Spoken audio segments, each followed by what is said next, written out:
Introduction to arrays के spoken tutorial में आपका स्वागत है।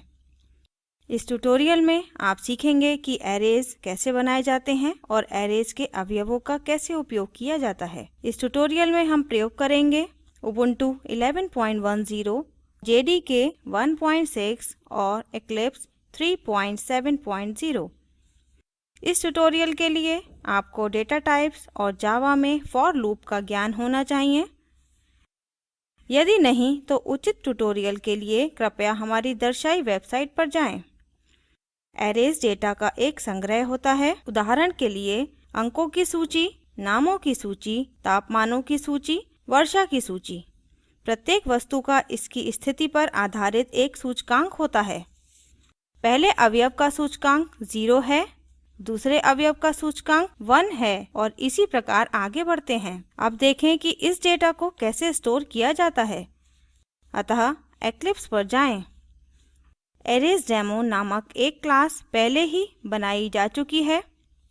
मेन मेथड में वर्षा के डेटा को जोड़ें। अतः मेन फंक्शन के अंदर टाइप करें इंट रेनफॉल ओपन और close square brackets equal to curly brackets में टाइप करें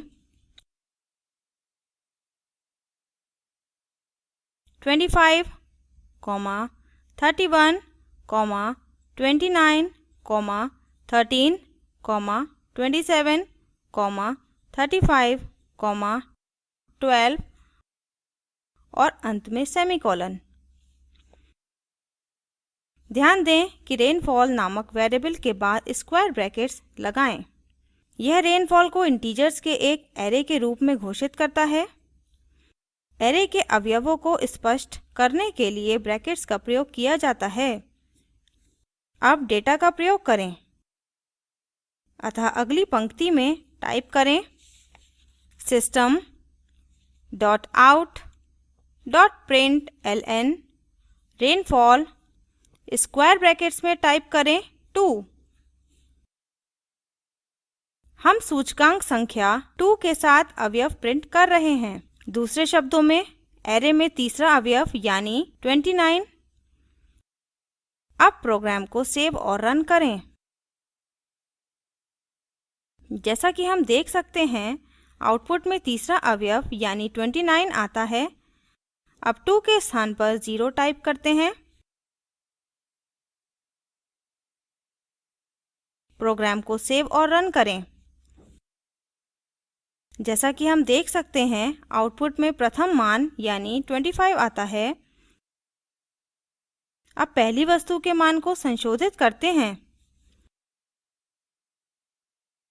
अतः टाइप करें रेनफॉल स्क्वायर ब्रैकेट्स में 0 is equal to 11।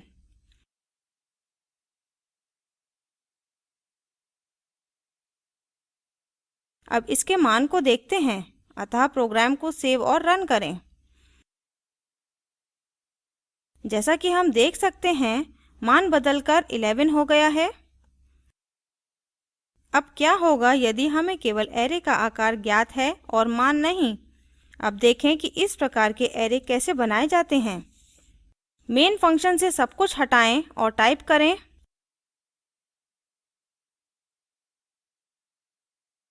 Int squares square brackets खोलें और बंद करें is equal to new int square brackets में टाइप करें 10।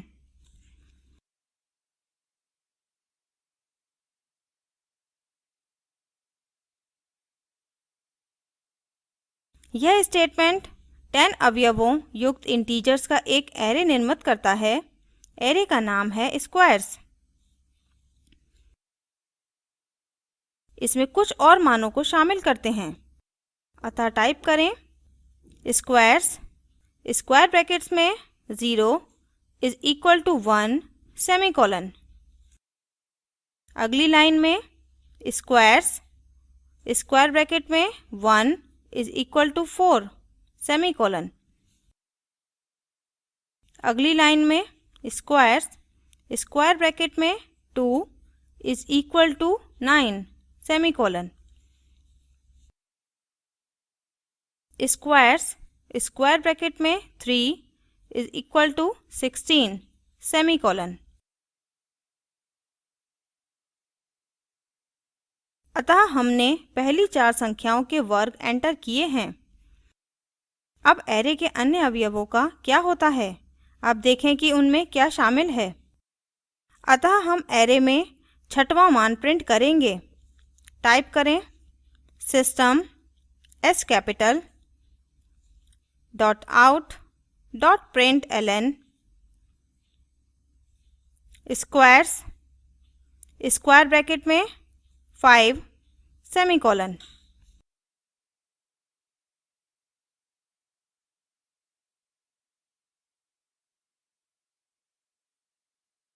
प्रोग्राम सेव और रन करें।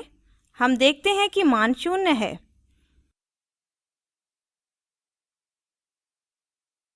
ऐसा इसलिए होता है क्योंकि जब हम इंटीजर्स का एक array बनाते हैं तो सभी मान 0 से शुरू होते हैं। इसी प्रकार फ्लोट्स के एक array में सभी मान 0.0 से शुरू होंगे।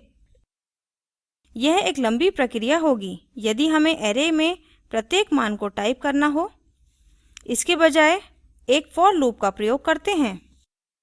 अतः टाइप करें int n, x semicolon for brackets में x is equal to 4 semicolon x is less than 10 semicolon x is equal to x plus 1। for loop में n is equal to x plus 1 semicolon squares square bracket में x is equal to n into n semicolon.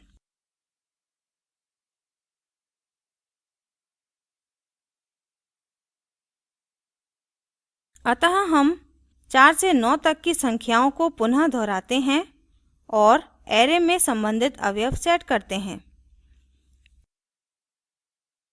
अब output को देखते हैं। जैसा कि हम देख सकते हैं हम array में छठवें अवयव का मान प्रिंट कर रहे हैं। अतः सेव और रन करें।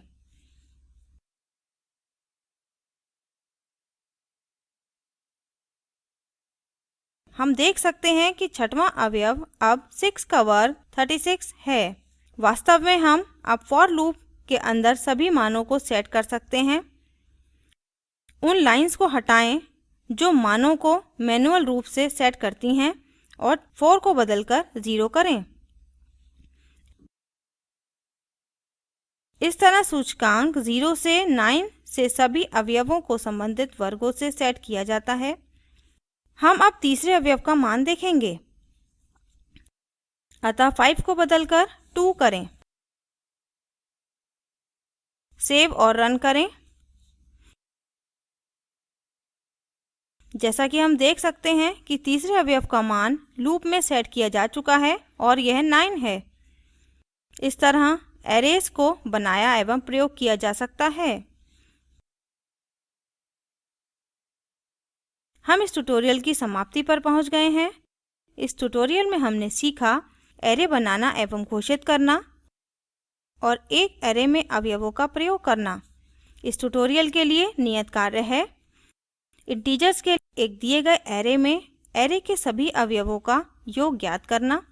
स्पोकन ट्यूटोरियल प्रोजेक्ट के बारे में अधिक जानने के लिए निम्न लिंक पर उपलब्ध वीडियो देखें spoken-tutorial.org/what is a spoken tutorial। यह स्पोकन ट्यूटोरियल प्रोजेक्ट को सारांशित करता है। यदि आपके पास अच्छी बैंडविड्थ नहीं है तो आप इसे डाउनलोड करके देख सकते हैं। Spoken tutorial project team spoken tutorials का उपयोग करके कार्यशालाएं चलाती है। ऑनलाइन टेस्ट पास करने वालों को प्रमाण पत्र भी देते हैं। अधिक जानकारी के लिए कृपया contact@spoken-tutorial.org पर लिखें। Spoken tutorial project talk to a teacher project का हिस्सा है। ये भारत सरकार के MHRD के ICT के माध्यम से राष्ट्रीय साक्षरता मिशन द्वारा समर्थित है। इस मिशन पर अधिक जानकारी spoken-tutorial.org/nmeict-intro पर उपलब्ध है। यह स्क्रिप्ट प्रभाकर द्वारा अनुवादित है। मैं श्रुति आर्य आपसे विदा लेती हूँ। हमसे जुड़ने के लिए धन्यवाद।